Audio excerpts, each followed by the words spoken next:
Good morning, everyone. Welcome. Welcome to the Editorial Edge for the 13th of July. I'm Bhuvan Apurvajha, your daily morning friend, as we take a look at the daily news analysis, articles that matter, information that matters, as you prepare for your Civil Services 2024. Okay. So, three articles, in fact topics that we will be discussing today. Very, very important, specifically from the point of view of prelims. Thereafter, this evening at 9 p.m., we will take a look at the Chandrayaan-3 launch, which is scheduled for tomorrow. So we'll take a deep dive into Chandrayaan. We'll take a holistic understanding of the whole project, what are its different components. All of that shall follow this evening at 9 p.m. But for the time being, three important topics for you. So, yes, good morning, Tarun Kumar. You have a brilliant day too. Madhusudan, good morning. Arka, good morning, good morning. How are you? I'm good. Monica, good morning. Hi. Welcome all of you guys. So, we'll begin with this question first, because this is a question that is often asked. Okay. And so, UPSC, might ask, it's a question of that requires you to understand and categorize time errors. So let's go ahead. Give this question a try. Good morning, Pratik. How are you? How are you? Welcome, welcome. Give it a try, because more often than not your face will look like that after you suddenly confuse the time periods. So go ahead, have a look at this. If you can leave me an answer in the comment box, that will be brilliant. Okay. All right. So arrange the following from the largest to the smallest period of geological time unit. So that's what we are going to be discussing in our first topic today. We'll understand geological time units. We'll understand one such particular epoch that has been categorized now, that is in the process of categorization. So the Anthropocene epoch. So as the name might give it away, anthro, which means something to do with humans, you and I. So we'll understand. How do we suddenly come in the picture when it comes to geological time scale? All right. So go ahead, give this question a try. Okay, this is option A, B, C and D. Let me know which option are you thinking of. All right. So these are the three questions that we're looking at. First one, Anthropocene. We'll take a deep dive into understanding this. Thereafter, we'll take a look at Bastille Day, because tomorrow, I think it's tomorrow itself. Good morning, Deepak. How are you? Tanu, good morning. Good morning. Welcome all of you guys. So Bastille Day, the Prime Minister of India is scheduled to be in Paris, and he will be taking part as a guest of honor in this national parade.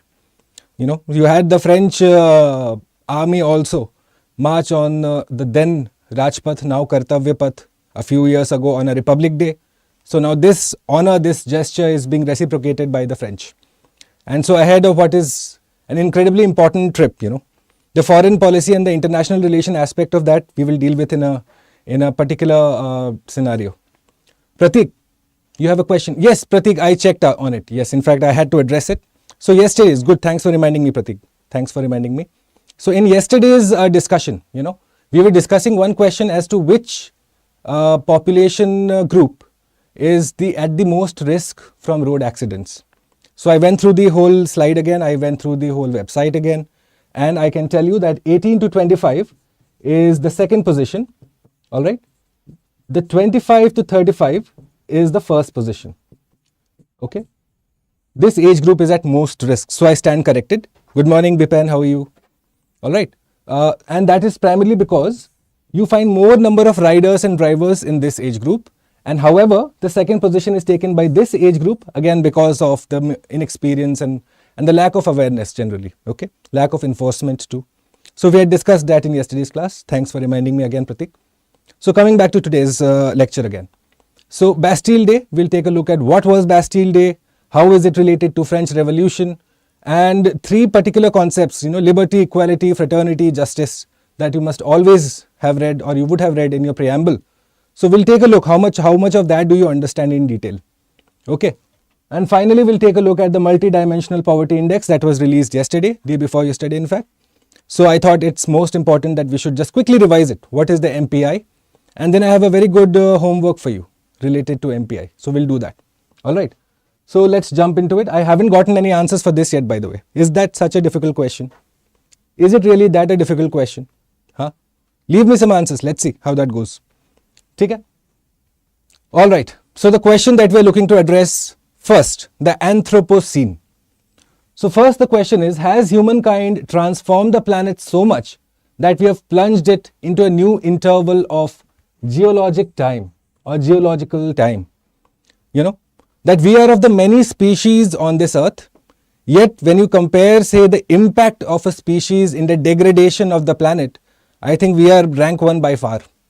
Like there is no rank 2 only, we are the only ones in that list. So eventually what has happened is that some scientists are now predicting that because of human intervention, say right from deforestation to invasive species to oil well spilling, you know, all of that, pollution, you name it, all of that, whatever is the larger group, all of that has had a cumulative effect on the geological time scale in terms of, say, the structure underneath. So we'll just quickly understand that first. Okay, the geological time scale first, what is that exactly? A way of representing deep time based on events that have occurred throughout Earth's history, a period of about 4.5 billion odd years. Do you realize? So it's an extensive history, the Earth as a planet that it has. And so what you have done is you have divided into certain categorizations.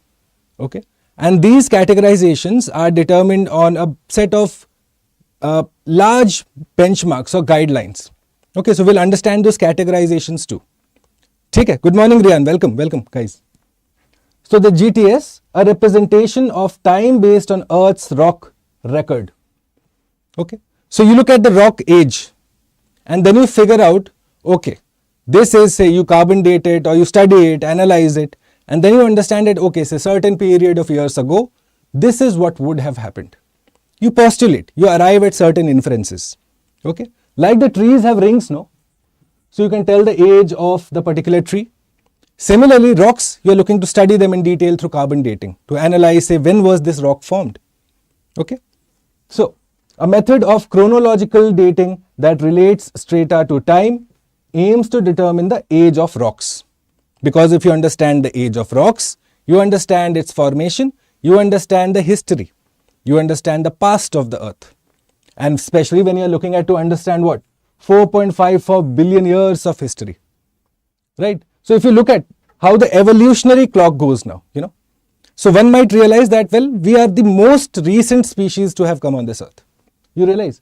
So if you look at it clockwise, okay, it's a very interesting graphic that I found.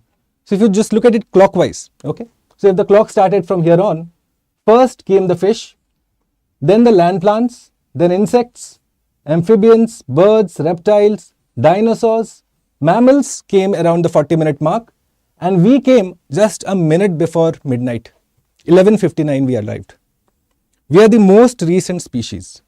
And yet the situation has so now come that scientists are actually postulating that we have had such an adverse effect on the Earth's structure itself.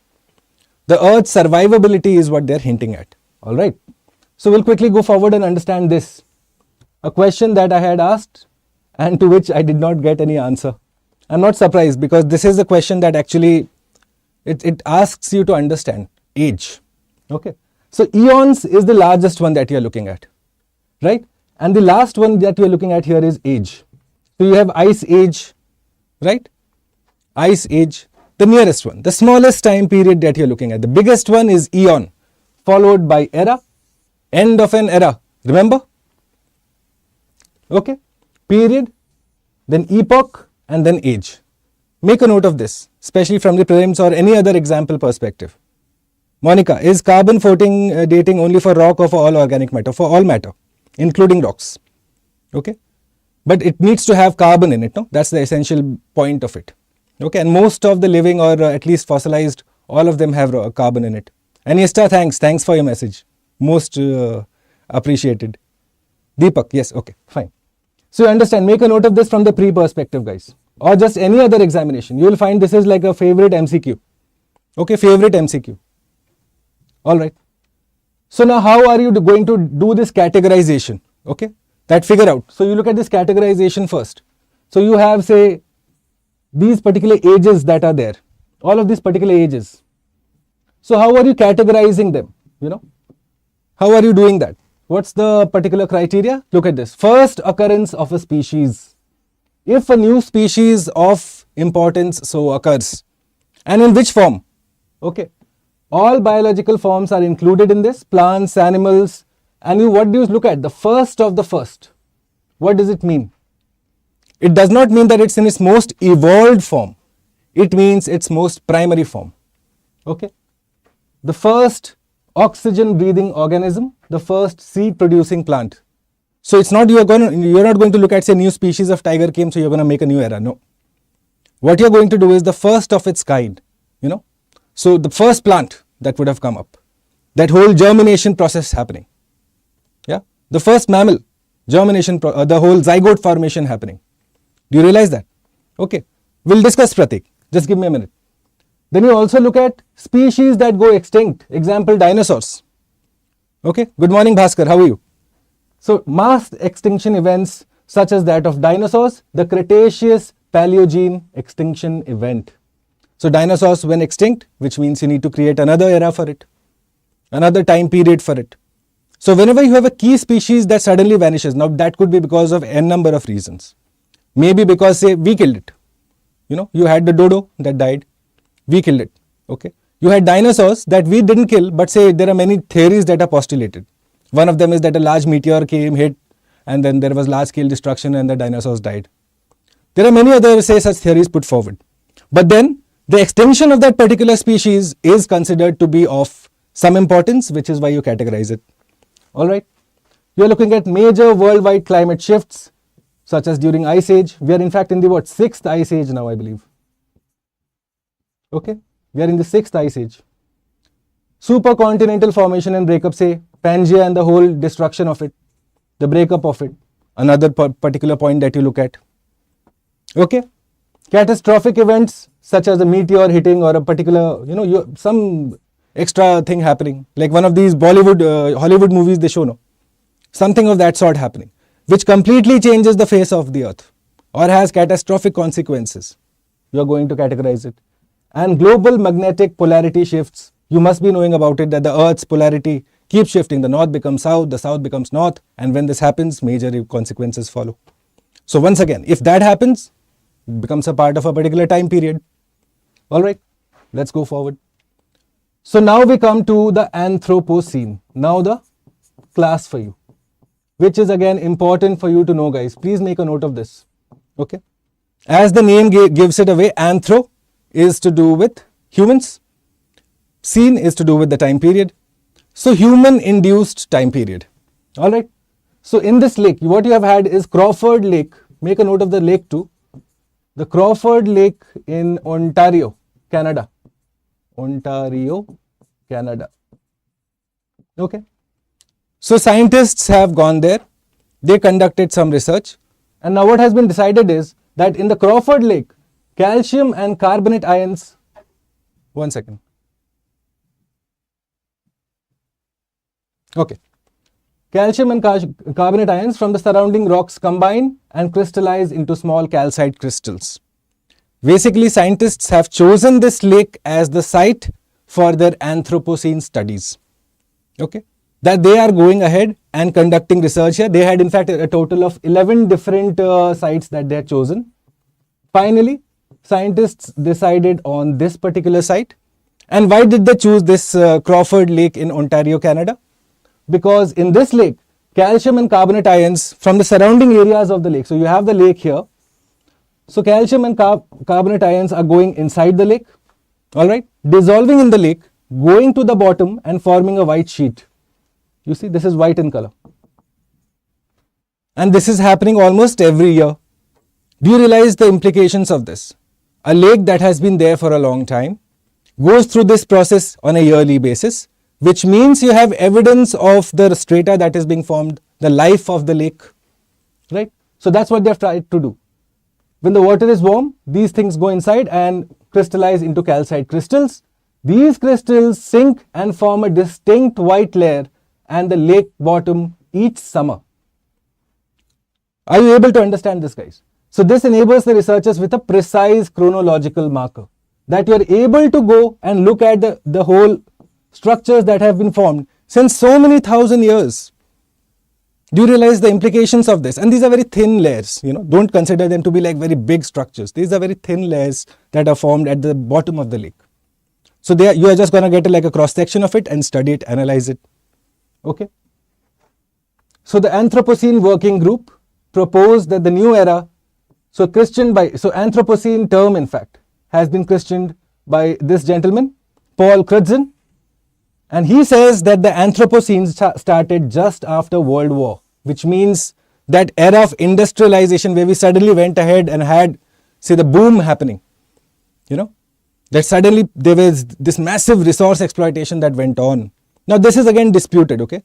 One set of scientists says that we should look at the 1950 as a particular time when you suddenly had, say, the first nuke. The nuke was exploded in 1945, the first time ever. So they say that, well, this could be the starting point, okay, because you are looking at, say, the radioactive materials or fly ash. Okay, these two things are essential here. Please understand this first and then it will all add up for you. Why is this being suggested? Radioactive materials plus fly ash. So if you are finding this, okay, which means that humans caused this, who carried out the nuke tests? Humans, which had, say, long-lasting effects on the earth. So which means that they are going to categorize this from 1950 onwards, and these two things again, radioactive materials and fly ash, have been found in Lake Crawford. You realize? So because they were looking for these particular events, these particular evidences, and they found it in Lake Crawford, which is why now Lake Crawford in Ontario, Canada has been chosen as the site for Anthropocene studies. Clear? This is what we're looking at. Where did the anthro part come in? How does humans add to this? So we were responsible for these two things. Radioactive materials, we were the ones to test nukes first in 1945. Fly ash, all the industrial pollution that we create. Nobody else does that. No other species does that.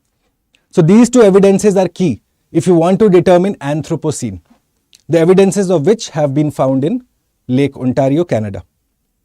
Clear? Absolutely clear होना चाहिए. यही दो evidence ये ढूंढ रहे थे और इनको लेक क्रॉफर्ड में मिला. ठीक है?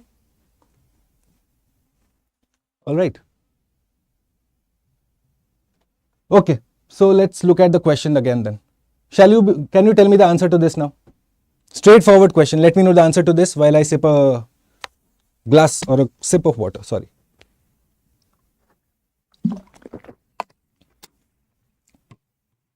Is this the correct one? Which one is the correct one? Guys? Eon era period epoch. Eon era period epoch. Okay. Followed by age. The age is the last one. Eon is the biggest one. Clear? Must be clear. Just keep this in mind, okay? Because this is a common MCQ and often students will have that expression in their heads. Okay? They will forget. So keep revising these small things. Alright. Okay. Let's go forward and look at this now. Okay. So the P2I evening batch, once again we are back. Beginning on the 22nd. Okay. Thanks guys. Good answers. Pratik, Bipen, Sai Krishna, Arka, Dance Floor, Deepak. Badhiya. Good. All of you. Well done. So this is beginning on the 22nd. Okay. The evening batch. Many of my students here have joined the morning batch to their advantage. So the second batch, in fact, this is the second evening batch starting on the 22nd. The last of the long-term batches. After this, there are no long-term batches anymore. So go ahead, for those of you who still have not made up their minds, well, you have what, another 10 days. So go ahead, make up your minds, choose the language of your delivery. Use this code, okay? And sign up quickly. Time runs out. In fact, if the seats run out, well, I will be afraid then. It'll not work out well. Okay? All right. Now let's look at this quote. Go ahead, guys. Give it a shot. It is the feeling that will protect the unity of India against external attack or disintegration through internal unrest, born of social, political and economic causes. A quote by Dr. B.R. Ambedkar. So what feeling is Dr. Ambedkar referring to? Equality, liberty, fraternity, or justice? Good morning, Bulbul. Welcome, welcome. Go ahead, guys. Let me know the answer to this. This is what the kind of questions that UPSC nowadays loves to ask. Yes, interpretation based questions that you are no more supposed to just ratify the constitution, but actually go ahead and understand it. Understand what you are reading. Let me see. Good answers, guys. Tanu, बहुत बढ़िया. Deepak Kumar, good answer. Pratik, good answer. Good. I'm impressed. बहुत बढ़िया. Correct, Purushottam. Good answer. See, this is what it's supposed to be. The key word here, the feeling that will protect the unity of India against external attack, okay, or disintegration through internal unrest.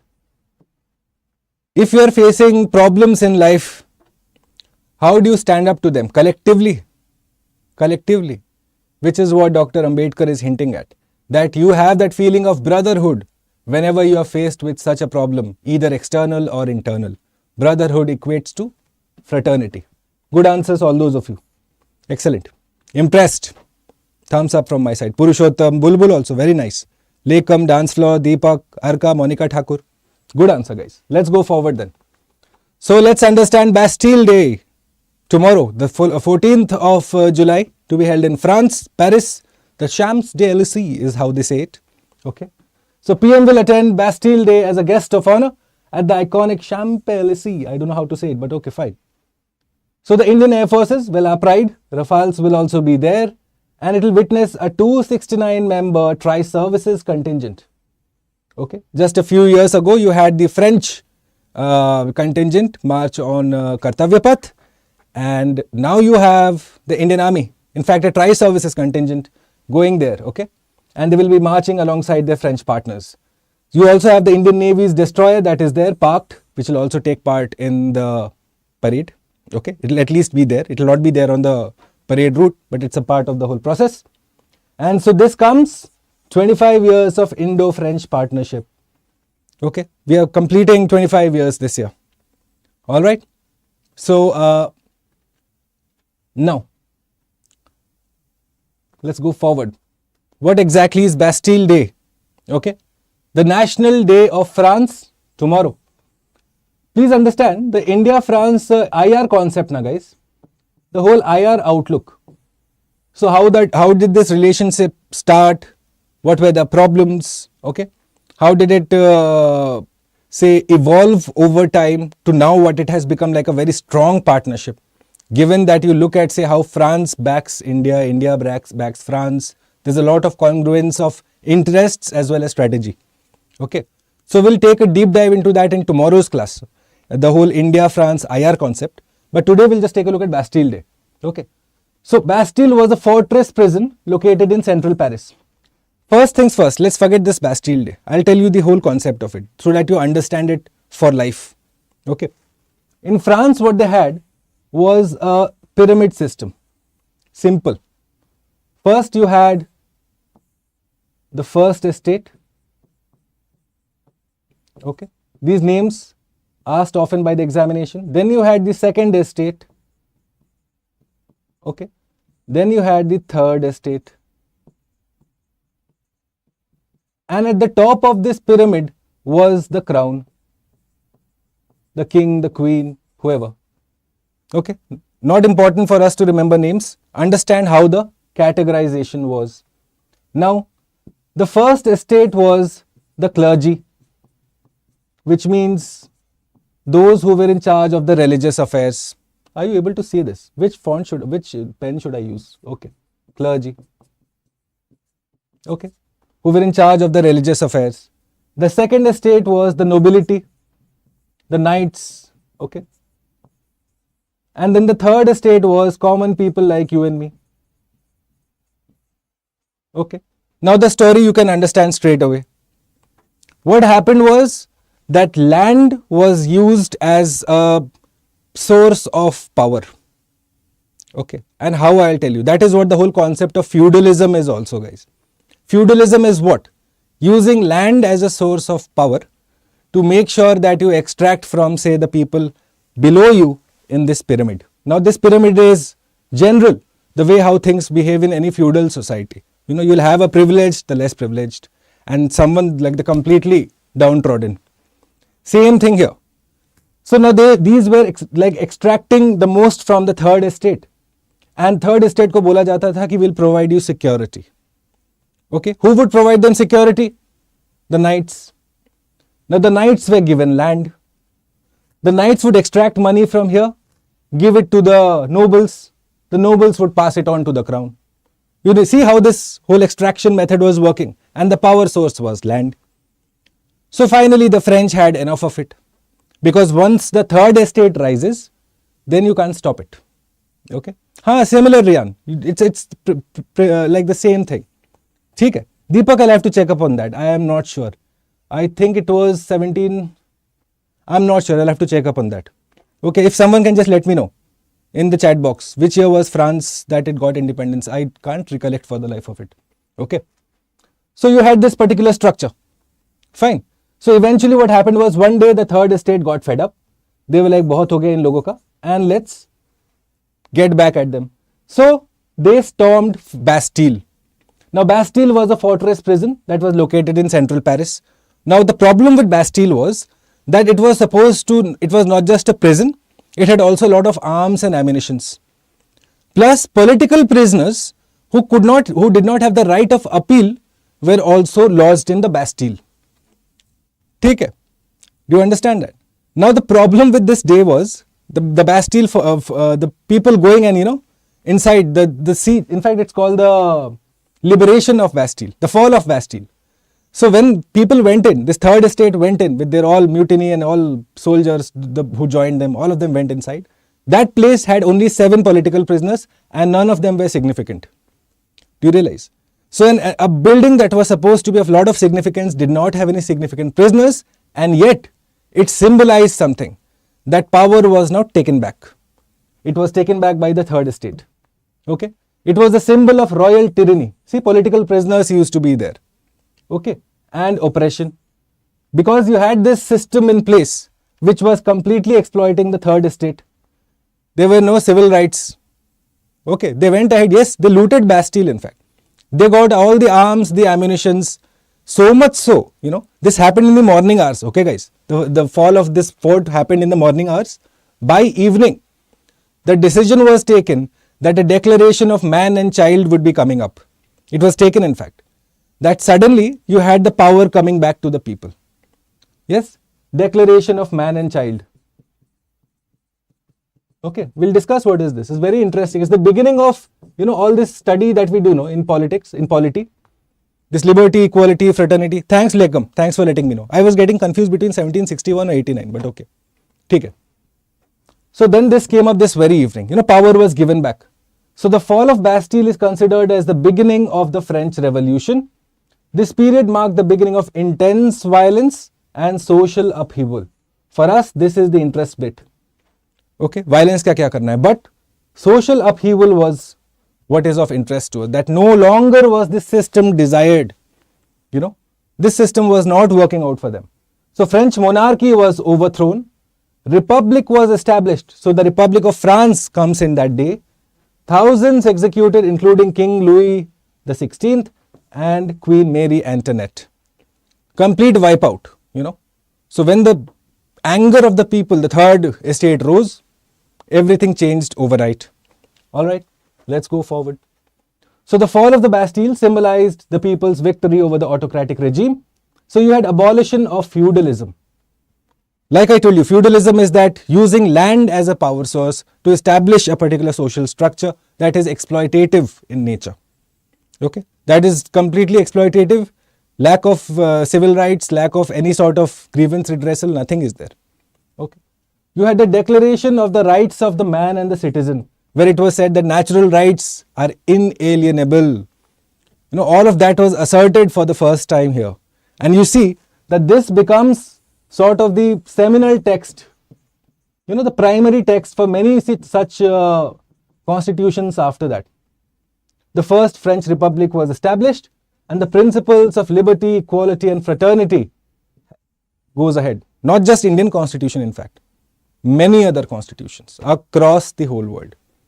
So for the fall of the Bastille is a very important day when you consider the birth of the ideas of liberty, equality, fraternity, even justice to a certain matter. Okay?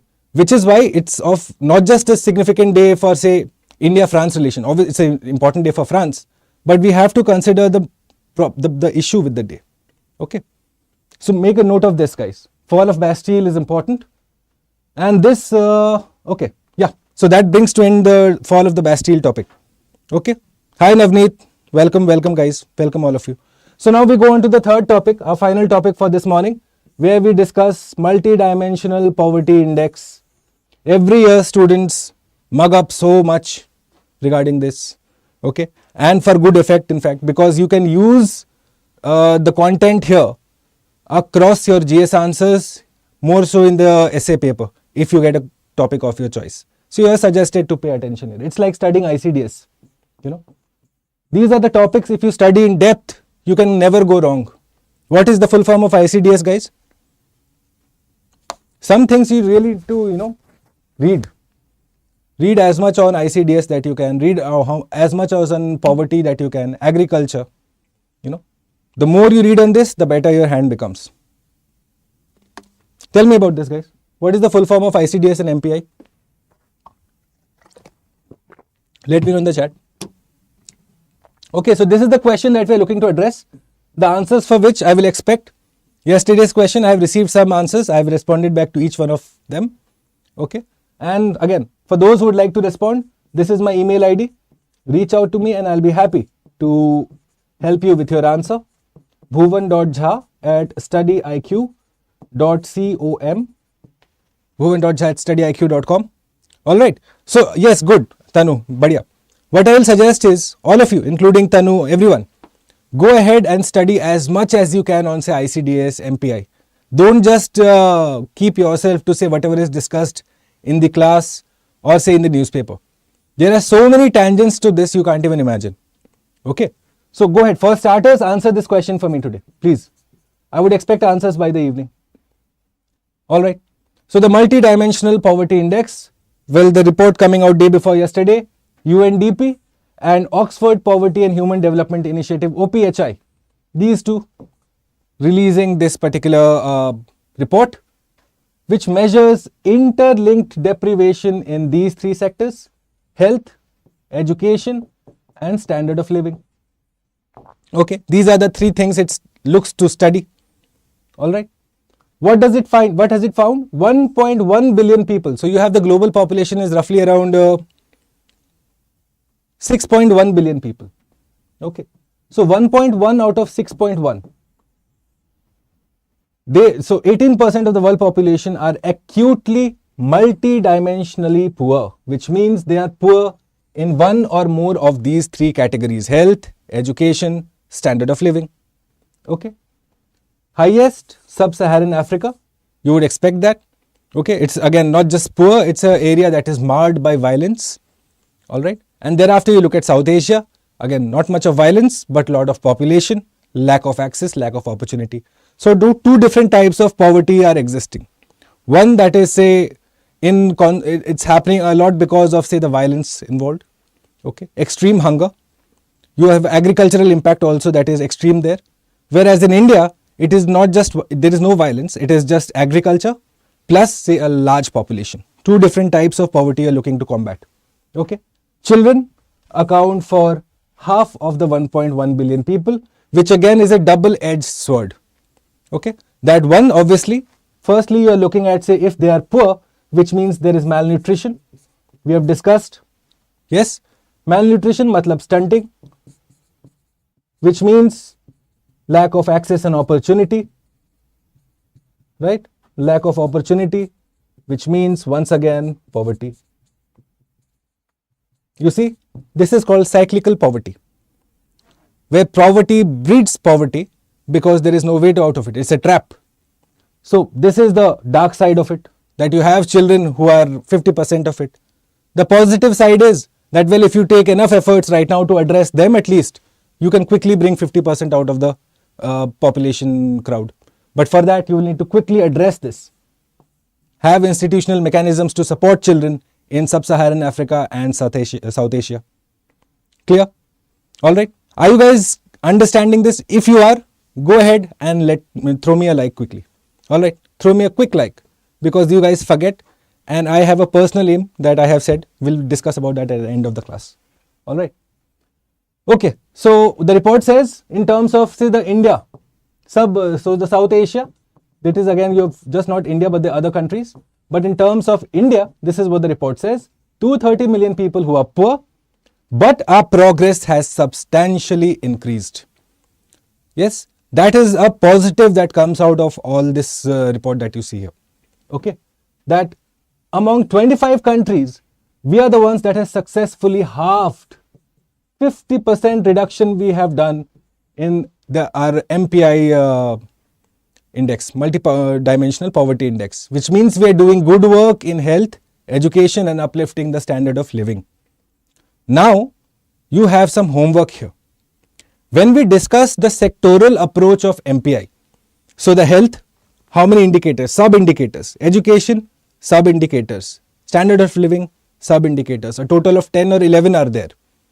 Your job after the class gets over is to go ahead and look at Government of India policies exactly designed for that particular subsectoral multidimensional poverty.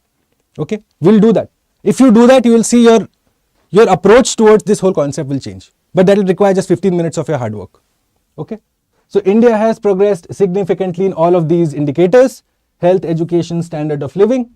Decline in poverty has been equal as well, cutting across regions and socio-economic groups. So it has been an inclusive decrease in poverty. It just does not mean that a particular group or a particular region came out.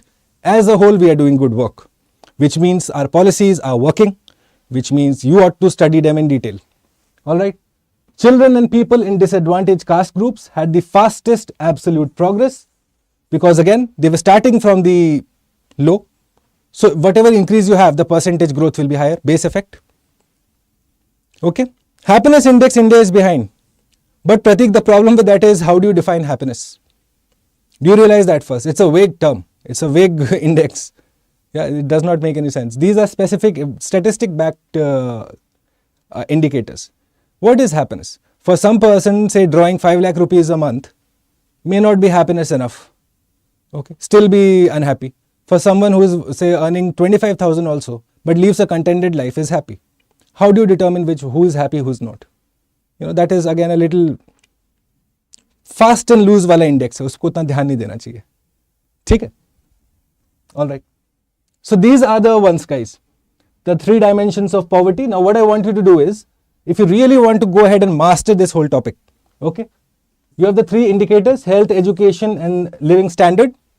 Now health looks at nutrition, child mortality.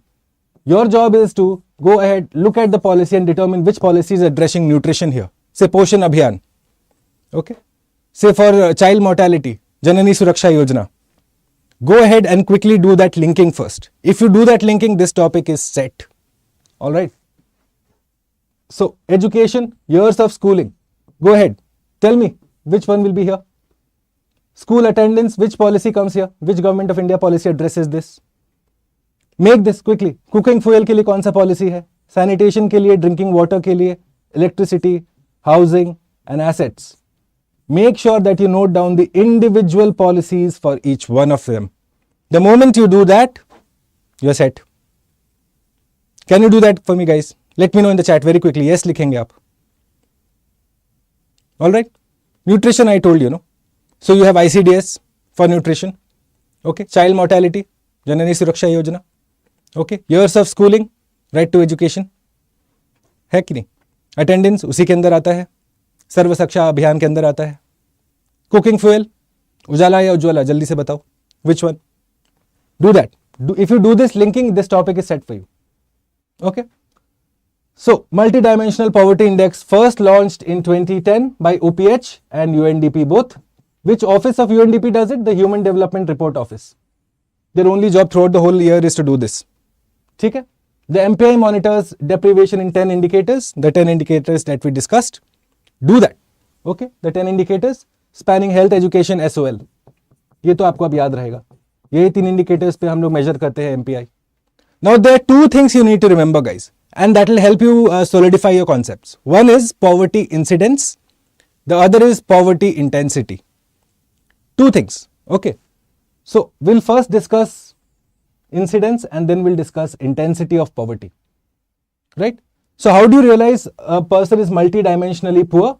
If he or she is deprived in 1/3 or more of the weighted indicators.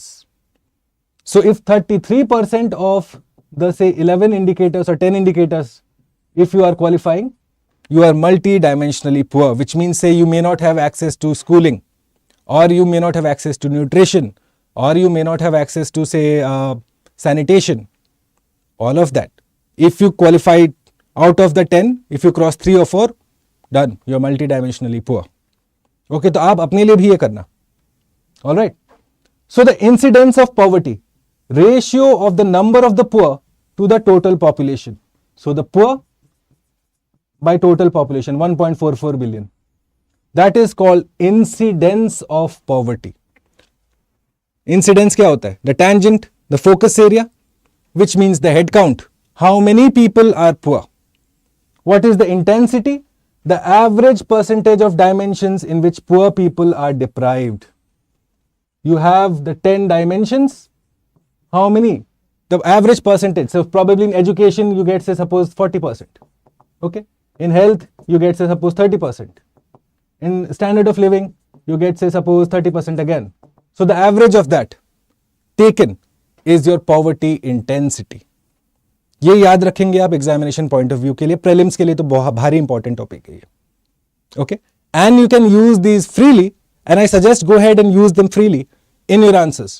Don't just limit to poverty. Talk about the incidence of poverty. Talk about the intensity of poverty.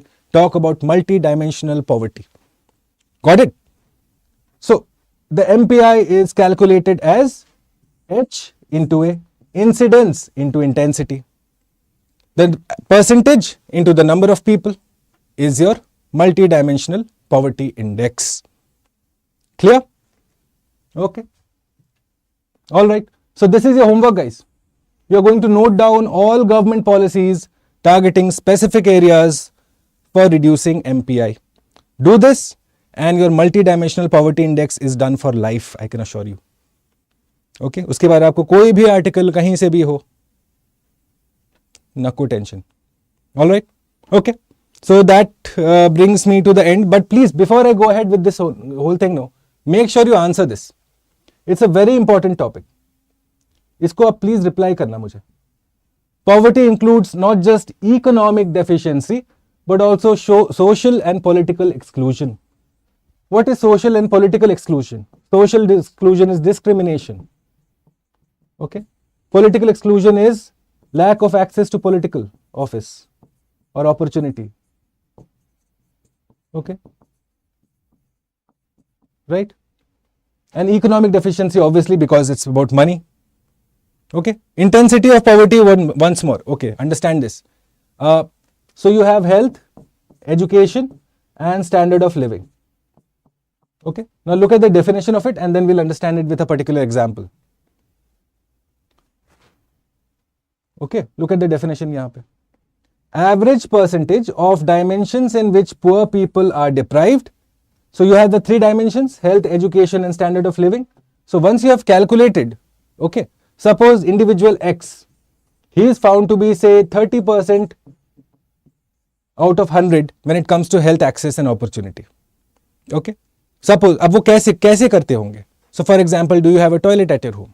Does your drainage system is clean? Is it a pakka road or covered drainage or an open drainage? There are various subcategories. Tick mark मारते जाते हैं. Eventually, suppose if you get 30% in health, okay, in education, do you have school? Midday meal scheme है? Nutrition है? क्या attendance के लिए कोई benchmark है? Teacher training कैसा है? All of those things, you know, the finer details, the point to point by details are surveyed. Then a list questionnaire is prepared. After that, it is determined, okay, education, individual X, again, 30%. Thereafter, standard of living. Do you have access to clean water? Do you have access to, say, non-contaminated food? All right. Do you have access to, say, local infirmary? Medicine मिलता है क्या? Generic medicine या foreign medicine? Yeah. Do you have prenatal care? MMR और IMR, maternal mortality rate और infant mortality rate. इनको कम करने के लिए आपके आसपास क्या क्या चीजें हैं? Okay, word limit for this not more than 250 words, Sai Krishna. Okay, so if you do this, suppose if here also you find 30%, so the average of it 30%. Now what does the definition tell me? If it is less than 33%, which means you are MPI, you are multidimensionally poor. So this whole process is done to figure out what? The head count. What is the head count? The poverty incidence. The number of people who are poor as a ratio of the total population. Clear? This is the whole process that is done, guys. Okay. There is this question I prepared. People go survey. It's an extensive process. Eventually to determine, say, both these two things, poverty incidence and poverty intensity. ठीक है? So answer this. 250 words. You have my email ID. I have mentioned it in the class. Go ahead. Answer this. It will help you include, learn a lot. Plus use these terms. Write about the social indicators first. That you determine the poverty level of an individual, whether they are in poverty or not, based on these three broad standards, which include substandards. Talk about the substandards of each. Then say the policies that are in place to address it. Then talk about the challenges. And then end with the fact that yes, it is not just about economic deprivation, but also about social and political equality. Got it? You are going to do this, your answer is done. Make sure you give some way forward, end on a conclusion, end on a positive note, because again, India is doing well. 50% people we have pulled out. So you can't criticize and say that our policies are not working well. Then that would be an uninformed criticism. Got it? Okay, so with that we come to the end of this morning's editorial edge. This evening at 9 is when I take you to another voyage. The Chandrayaan voyage will take at it, a deep dive into it. Okay, and go ahead, like the stream for me. I have this particular aim of 100 likes someday on this platform. So you guys have helped me complete 50. My next aim is 100. We'll see when we reach there. And share this class with your friends and family. If you like this presentation, if it's informative, if you think someone will benefit out of it, go ahead, help me out. All right. Okay. Thanks everyone. Till I see you tomorrow morning again, 8 a.m. for the editorial edge.